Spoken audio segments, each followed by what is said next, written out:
Assalamualaikum warahmatullahi wabarakatuh.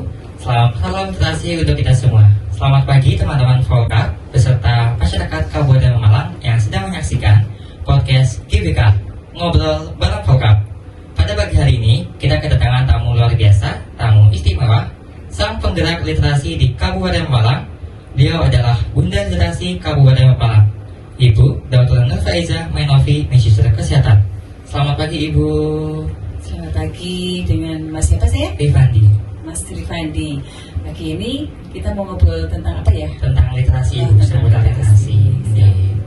Dalam waktu ke depan kita akan ngobrol santai dengan Bunda Literasi terkait dengan literasi. Kami sudah menyiapkan 10 pertanyaan yang akan mungkin bisa dijawab oleh Bunda Literasi untuk teman-teman bisa mendapat pengetahuan dan juga informasi tentang literasi di Kabupaten Malang ini, Bu. Langsung lagi, Bu. Boleh. Oke. Pertanyaan yang pertama nih, Bun. Apa sih arti dari literasi bagi seorang Bunda Literasi Kabupaten Pemalang? Kalau saya memahami sebuah kata literasi, literasi itu adalah kemampuan individu dari seseorang dalam memahami, menganalisa, dan mengolah informasi secara kritis melalui kegiatan membaca, menulis, dan berhitung. Jadi kalau selama ini masyarakat awam masih mempersepsikan bahwa arti literasi itu adalah membaca. Jadi setiap kegiatan membaca itu dianggap dia sudah berliterasi. Sebenarnya tidak hanya cukup membaca, tapi bagaimana dia mengolah bacaan tersebut, isi dari bacaan tersebut, dan dia juga bisa menyampaikan dalam bahasa tulis maupun lisan agar apa yang benar-benar tadi sudah dia baca itu benar dipahami dan dianalisa secara kritis. Oke, baik Bu. Untuk pertanyaan selanjutnya, menurut Bunda nih, sebagai Bunda Literasi di Kabupaten Malang ini, tingkat keaktifan literasi itu dari 1 sampai 10 berapa? Lalu, mengapa Bunda memberikan nilai tersebut? Kalau saya melihat keaktifan tersebut, misalnya ini ada 10 orang, dari 10 orang ini yang saya cari informasinya tentang sebuah literasi atau saya amati dari tindakannya, itu masih di angka 6 ya. Ini saya melihat karena mereka itu belum bisa memanfaatkan kesempatan atau waktu untuk berliterasi. Misalnya dalam hal antri ya. Seseorang kalau mau mengantri di mana tempatnya, bisa antri ke bank atau mau antri kegiatan lain, misalnya beli tiket gitu. Apa sih aktivitas yang akan dilaksanakan gitu? Kalau orang-orang yang hobi membaca, menulis, atau berkomunikasi, dia akan memanfaatkan waktu tersebut dengan sebaik-baiknya. Jadi mungkin dia dari rumah sudah membawa seperangkat, oh ya nanti saya akan antri. Belum tentu antrian saya itu adalah yang nomor 1. Bisa jadi antrian saya menjadi antrian yang ke-10. Apa ya aktivitas yang akan saya lakukan dari menunggu 9 antrian tersebut. Nah, kesempatan tersebut belum bisa dimanfaatkan dengan sebaik-baiknya oleh para pengguna atau masyarakat kita gitu. Baik Bun, menurut Bunda, siapa sosok yang harus mengenalkan budaya membaca, menulis sejak pertama kali untuk teman-teman di Kabupaten Malang ini, Bun? Kalau saya yang paling dekat memang seorang ibu ya, tapi tanggung jawab sebuah pengenalan membaca, menulis, berkomunikasi itu juga tanggung jawab seorang ayah juga. Jadi tidak harus juga berpersepsi bahwa ayah itu mendampingi ibu memberikan pembelajaran literasi kepada anak, tapi apabila seorang ayah juga bertanggung jawab atas anaknya, beliau bisa menitipkan pesan kepada istrinya. Nanti anak kita harus diajari seperti ini, seperti ini, seperti ini. Dan ibulah yang nanti yang mengaplikasikan apa pesan yang disampaikan dari ayahnya tersebut kepada anak. Jadi tanggung jawab literasi itu melekat pada kedua orang tua, baik ibu maupun ayah. Oke Bun, dari hasil riset kami Bun, tantangan terbesar minat baca masyarakat Pemalang saat ini ialah digitalisasi dan kurangnya akses buku. Kira-kira apa tanggapan Ibu? Dan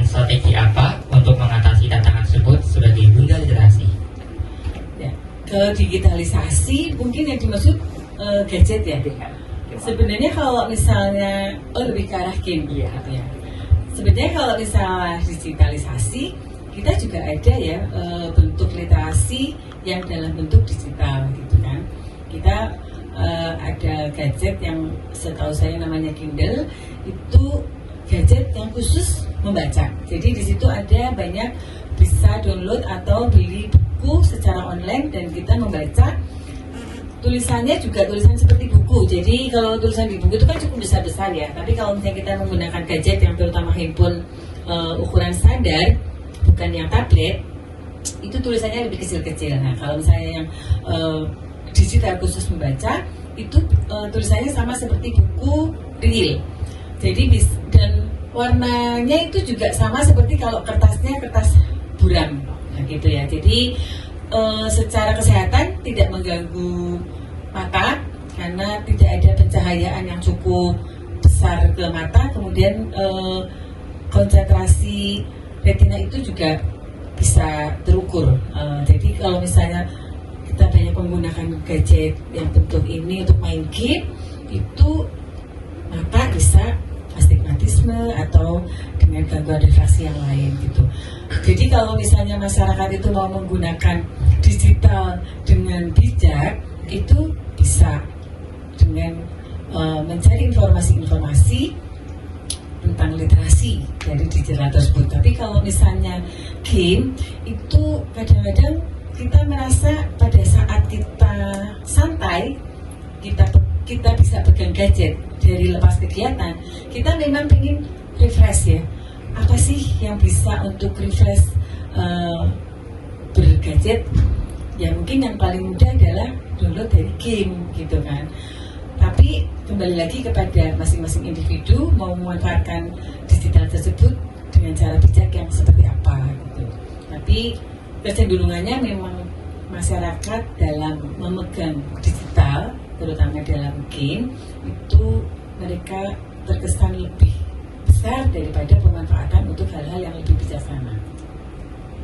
Baik Bun, sebetulnya ini titipan dari teman-teman SMP dan juga SMA yang kemarin kami lakukan sosialisasi terkait dengan literasi digital. Mereka itu bertanya dengan penuh antusias, apa peran dan tugas penting dari Bunda Literasi?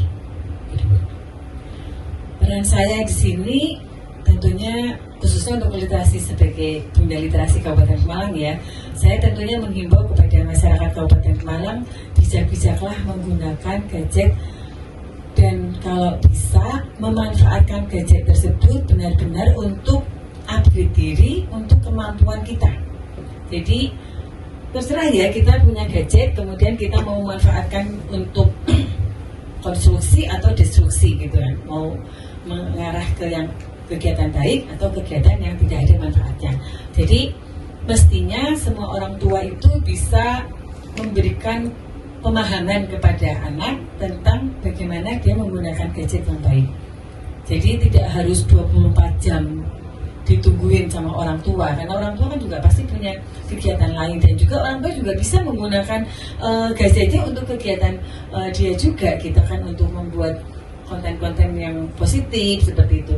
Nah kalau misalnya anaknya diberi pemahaman bahwa ini akan untuk membuat konten-konten yang positif seperti itu. Nah kalau misalnya anaknya diberi pemahaman bahwa ini saya beri kamu gadget, tapi tolong dimanfaatkan dengan bijaksana, mudah-mudahan anak tersebut bisa paham. Oke Bun, dari pandangan kami, saat ini kan sudah banyak kegiatan ataupun komunitas literasi di Pemalang dengan tujuan yang baik. Apa pandangan Ibu tentang hal tersebut dan harapan Ibu tentang komunitas ataupun kegiatan literasi yang di Kabupaten Malang ini menurut kami itu sudah semakin banyak, sudah semakin aktif, itu bagaimana harapan Ibu? Harapan saya ini termasuk dengan Mas Fandi pun komunitas literasi ya gitu. Jadi saya menyambut positif untuk kegiatan-kegiatan literasi, komunitas-komunitas yang ada di Kabupaten Pemalang. Bahkan komunitas-komunitas literasi ini juga sudah mencapai ke pelosok-pelosok ya di Kabupaten Pemalang, karena saya tahu misalnya di Kecamatan Watu Kumpul itu juga ada wadahnya, kemudian di Kecamatan Timur itu juga ada wadahnya, dan saya ingin masing-masing itu bisa tumbuh bersama untuk mencapai hal-hal yang positif. Bila perlu, kita saling sharing ya kegiatan di antar komunitas itu, mereka kegiatannya apa, kemudian tujuannya apa, kebermanfaatan apa yang diinginkan dari komunitas tersebut. Tapi terus terang saya menyebut baik kegiatan tersebut. Oke, kalau boleh tahu nih Bun, terkait dengan membaca. Saat ini kan teman-teman mungkin malas membaca karena adanya games ataupun online. Nah, tips dari Bunda Literasi untuk teman-teman biar semangat membaca itu apa ya Bun? Saya menginginkan masing-masing individu itu menilai diri sendiri. Seorang introvert itu lebih nyaman kegiatannya sendiri, mungkin kecenderungannya dengan membaca. Sedangkan orang yang ekstrovert kecenderungannya lebih suka bersosialisasi. Dan kalau mereka bisa menggabungkan dua ini, itu kunci sukses ada di situ. Karena orang yang introvert harus membuka diri juga. Kebetulan dia sudah introvert, pembekalan dari membaca banyak. Kalau dia sudah menjadi extrovert, dia sudah punya bekal. Oh, kalau saya mau bersosialisasi, saya bisa punya materi yang sudah saya baca ini disampaikan. Dan untuk orang-orang yang extrovert, yang suka banyak omong gitu ya, itu jangan sampai disap sama teman-temannya, ala omdo, ngomong doang gitu, tapi nggak ada isinya gitu. Jadi sekali-sekali yang extrovert pun kita tarik untuk menjadi introvert dengan cara apa? Ya tadi berliterasi. Contohnya karena salah satu itu membaca, menulis dan menyampaikan pesan tersebut. Oke, pertanyaan yang nomor 9 itu, apa langkah nyata seorang Bunda Literasi di era sekarang dalam meningkatkan budaya membaca dengan memanfaatkan digitalisasi yang sudah berkembang pesat, gitu Bu? Langkah nyata saya ya, kira-kira menurut Mas Fandi saya sudah berbuat apa nih untuk literasi di Kabupaten Pemalang? Menurut saya yang baru-baru ini itu Ibu sudah membantu pihak dinas perpustakaan untuk mempromosikan kegiatan lomba. Itu jarang sekali dilakukan oleh Bunda Literasi. Saya pas lihat notif dari Instagram juga kaget, ternyata Bunda mensupport kegiatan perpustakaan nih dengan mensosialisasikan kegiatan lomba bertutur, lomba video konten yang mungkin itu di tengah-tengah kesibukan Ibu gitu. Kalau saya boleh sebenarnya sih nggak pengen pencitraan ya gitu ya. Dari saya mengenal ada CFD, kemudian saya ada anak-anak. Setiap saya datang ke CFD, anak-anak pasti saya bawa ke perpustakaan karena saya tahu perpustakaan itu bukan di CFD. Gitu. Saya masih ingat ketika anak saya ditanya sama Bapak Bupati. Bukan yang ini ya maksudnya ya, waktu masih anak-anak kan bupatinya bukan ini. Terus namanya siapa, rumahnya mana, itu di perpustakaan yang di CFD. Dan untuk yang saat sekarang, setiap saya keluar dari rumah dinas melewati CFD, itu pasti saya akan mampir ke stand perpustakaan. Dan itu saya tidak selalu minta harus diliput oleh media gitu. Jadi sebenarnya saya itu adalah bentuk support saya untuk mendukung literasi yang ada di Kabupaten Pemalang. Dan harapan saya, kegiatan-kegiatan ini saya akan memprioritaskan akan untuk menghadiri, dan karena saya memang respect dengan kegiatan-kegiatan literasi. Jadi kalau misalnya di perpustakaan pas ada kegiatan tapi saya tabrakan, itu saya gelo gitu. Jadi saya pengennya sih bisa membersamai komunitas-komunitas literasi yang ada di Kabupaten Pemalang. Oke Bu, terkait dengan adanya program ataupun kebijakan Pak Presiden terkait dengan makan siang bergizi atau MBG, kan di media sosial itu banyak yang mengatakan berdampak dengan memangkas anggaran dari Perpustakaan Nasional.